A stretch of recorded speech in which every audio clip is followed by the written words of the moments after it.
Hello दोस्तों, आज की इस वीडियो में बताने वाले हैं द्विघात समीकरणों के गुणनखंड ज्ञात करना। जैसे हमारे पास द्विघात समीकरण दिया है 5x² प्लस के 12x प्लस के 7, इस समीकरण के हमें गुणनखंड करने हैं। तो गुणनखंड किस प्रकार करते हैं, तो सबसे पहले देखिए यहाँ पे x² दिया है, इसके गुणांक में कितना दिया है, x² गुणांक में 5 दिया है। ठीक है, तो इस 5 का अचर पद के साथ गुणा कर देंगे। अचर पद उसे कहते हैं जिसके गुणांक में x नहीं है, तो यहाँ पे इसके गुणांक में x नहीं, तो ये अचर पद है। तो 5 का 7 में गुणा करेंगे, कितना आएगा, 7 पंजा 35। अब 35 आने पर इसके हम गुणनखंड कर लेंगे, तो ये 35 हमारी विषम संख्या है। ठीक है, तो ये 5 से कटेगी विषम संख्या, 5 का भाग 35 में 7 बार, 7 से कट जाएगा 1 बार। अब इसके बाद हम क्या करेंगे, मध्य पद में देखेंगे। मध्य पद में बीच वाले पद में कितना दिया है, 12 दिया है। कितना दिया है, 12। तो इन दोनों संख्याओं को आपस में इस प्रकार जोड़ेंगे या घटाएंगे कि जो मध्य पद में दिया है वही आना चाहिए। तो यहाँ 12 दिया है, तो 7 में 5 जोड़ेंगे तो 12 आ जाएगा। अगर 7 में से 5 घटाएंगे तो 2 आएगा, मगर यहाँ पे 2 नहीं, हमें 12 चाहिए, तो इन दोनों को हम क्या कर देंगे, जोड़ देंगे। ठीक है, तो ये 5x² जैसा है आपका वैसा ही रहेगा। अब इसके बाद प्लस, ठीक है, अब हम क्या करेंगे, ये 5 है तो 5x लिख दो, क्योंकि इसके गुणांक में 12 के गुणांक में x है, तो इसके गुणांक में भी x लिख देंगे। प्लस अब क्या है यहाँ पे 7, तो 7x और प्लस 7 जैसा वैसा ही लिख दिया। अब यहाँ पे देखो हमने 12x को 2 बार लिख दिया है। ठीक है, 5x प्लस के 7x। ठीक है, यानी 12x को लिख सकते हैं 5x प्लस के 7x। अब यहाँ पे देखो दो दो पदों का जोड़ा बन चुका है। ठीक है, दो दो पदों का जोड़ा बन चुका है। अब इन दोनों में देखो हम कॉमन क्या मिल रहा है, यानी एक जैसा। तो देखो यहाँ 5 यहाँ पर भी है, 5 यहाँ पर भी है, x² यहाँ पर है मगर x यहाँ पर है, तो यहाँ 5x कॉमन मिल जाएगा। इन दोनों से हमने 5x कॉमन ले लिया। ठीक है, यहाँ पर 5 था, 5 बाहर निकाल लिया। यहाँ पर x² था, x² का मतलब होता है दो घात का, मतलब x को हम 2 बार गुणा में लिख सकते हैं। जब एक x बाहर निकाल लें तो एक अंदर रह जाएगा। ठीक है, तो यहाँ पर 2x थे, एक बाहर निकाल लिया तो एक कोष्टक के अंदर रह जाएगा। इसके बाद क्या है, प्लस है तो प्लस। अब आपने 5x पूरा बाहर निकाल लिया तो यहाँ पे एक रह जाएगा। क्या रह जाएगा, एक। या कह सकते हो 5x का भाग देंगे 5x में, एक बार जाएगा। ठीक है, और 5x का भाग देंगे 5x² में, तो x बचेगा। ठीक है, इस प्रकार भी आप कर सकते हो। अब इन दोनों में एक जैसा क्या मिल रहा है, यहाँ पर भी 7 है, यहाँ पर भी 7 है, मगर यहाँ पे x है, यहाँ पर x है नहीं है, तो यहाँ पे प्लस का ही 7 मिलेगा कॉमन। इन दोनों में 7 दिखाई दे रहा है, 7 बाहर निकाल लो। ठीक है, तो अंदर क्या रह जाएगा, यहाँ पर x अकेला रहेगा और प्लस यहाँ पर 7 बाहर निकाल लिया तो यहाँ पर 1 रह जाएगा।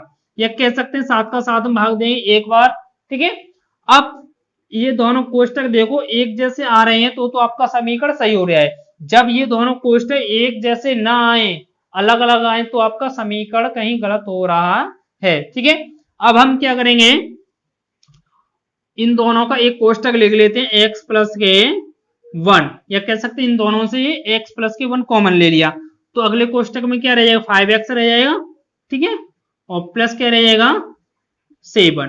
तो ये इस समीकरण के गुणनखंड हो गए। ठीक है, ये इस समीकरण के क्या हुए, गुणनखंड, ये इसका आंसर हो गया। ठीक है, अब बढ़ते हैं अगले सवाल की तरफ। ठीक है, तो अगला सवाल दिया है 3x² प्लस के 4x माइनस के 4, इस समीकरण के भी इसी प्रकार गुणनखंड करेंगे। यहाँ पर x² है, इसके गुणांक में कितना दिया, 3 दिया है। 3 का हम क्या करेंगे, अचर पद के साथ गुणा कर देंगे। अचर पद कितना यहाँ पे 4, कितना है 4। ठीक है, तो 3 का 4 में गुणा करेंगे कितना आएगा, 12 आएगा। ठीक है, 12 के हम गुणनखंड कर लेंगे, 2 से काट दो 6 बार, फिर 2 से काट देंगे 3 बार। अब 3 से कट जाएगा 1 बार। अब इसके बाद देखेंगे मध्य पद में कितना दिया है, मध्य पद में दिया है 4x, कितना दिया है 4x यानी 4x। तो इन संख्या को आपस में इस प्रकार गुणा करके जोड़ना या फिर घटाना है कि 4 आना चाहिए। जैसे यहाँ पर 4 दिया तो यहाँ पर भी इन संख्या को आपस में गुणा करो, फिर उसके बाद जोड़ो या घटाओ, 4 आना चाहिए। तो देखो 3 का 2 में गुणा करेंगे 6 आता है, और 6 में से ये 2 घटा देंगे तो कितना बचेगा, 4। ठीक है, आपको समझ में आ चुका होगा। 3 दून 6, अगर 6 में से हम 2 घटा देंगे तो 4 आ जाएगा। ठीक है, तो यहाँ पे हम लिख सकते हैं 3x² जैसा वैसा रहेगा, प्लस 4x की जगह लिख देंगे हम 6x माइनस का 2x माइनस का 4। ठीक है, इतना लिख सकते हैं हम।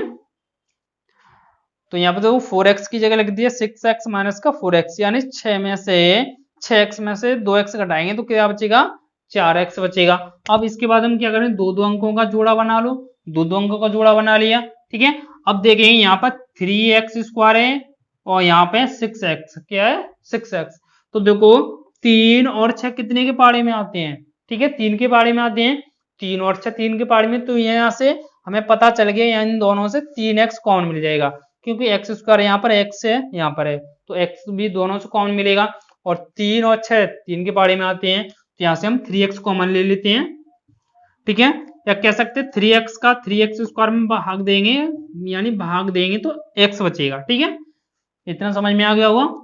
प्लस अब 3 का भाग 6 में देंगे तो 2 बार जाएगा, x पहले से बाहर निकाल लिया, ये भाग देने पर x से x कट जाएगा, तब भी 2 ही बचेगा। अब इन दोनों से देखो यहाँ पर प्लस है मगर यहाँ पे माइनस है, तो यहाँ से माइनस बाहर निकाल लो, माइनस बाहर निकाल लेंगे, ठीक है। अब कॉमन क्या मिलेगा, 2 और 4 कितने के पाड़े में आते हैं, 2 के में आते हैं, तो 2 के में आते हैं, 2 कॉमन ले लेते हैं। अब यहाँ पे देखो जब माइनस का 2 हमने बाहर निकाले तो यहाँ पे x रह जाएगा, अब ये माइनस बाहर निकाले तो यहाँ पे प्लस रह जाएगा, 2 का भाग 4 में देंगे 2 बार, जब आप 2 का भाग 4 में देंगे तो 2 बार जाएगा। अब यहाँ पे देखो ये 2 2 जोड़े बन गए, गुड। अब यहाँ पे देखो ये दोनों कोष्ठक एक ही जैसे बन गए, ठीक है, एक ही जैसे बन गए, x+2 और x+2। अब इसके बाद आपको x+2 जैसा वैसा ही लिखा रहने देना है। अब एक नया कोष्ठक बना लेना है 3x-2, 3x-2, ठीक है। तो ये आपका आंसर हो गया, ठीक है। तो 3x² प्लस के 4x-4 के गुणनखंड आपको निकल कर आ गए x+2 और 3x-2, ठीक है। तो दोस्तों यहाँ तक द्विघात समीकरण निकालना आपकी समझ में आ चुका होगा। अगर अभी भी समझ में नहीं आया तो हम अगला क्वेश्चन लेते हैं, ठीक है। ध्यान से देखना, बिल्कुल बहुत ही सरल है, समझ में तो आ गया होगा, फिर भी थोड़ा बहुत डाउट है तो अगले समीकरण में हम क्लियर कर देते हैं, ठीक है। तो सबसे पहले हम इसे साफ कर देते हैं क्लीन। तो अगला समीकरण हमारे पास 4x² माइनस के 3x माइनस के 1, ठीक है। इस समीकरण की भी हमें गुणनखंड ज्ञात करने हैं। तो सबसे पहले x² की गुणांक वाली संख्या देखो कितनी है, 4, 4 का गुणा अचर पद के साथ कर देना है। अचर पद कितना है यहाँ पर 1, ठीक है। तो 4 का गुणा 1 में करें, 4 एकम 4। अब 4 के हम क्या करेंगे, गुणनखंड ज्ञात कर लेंगे, 2 से काट दो 2 बार, 2 से 2 कट जाएगा 1 बार, और 1 1 के पाड़े से कट जाएगा 1 बार, ठीक है। अब यहाँ पे बीच वाले पद में देखो कितना रहा है, -3, कितना है -3। तो इन संख्या को आपस में गुणा करना है, 2 दूना 4।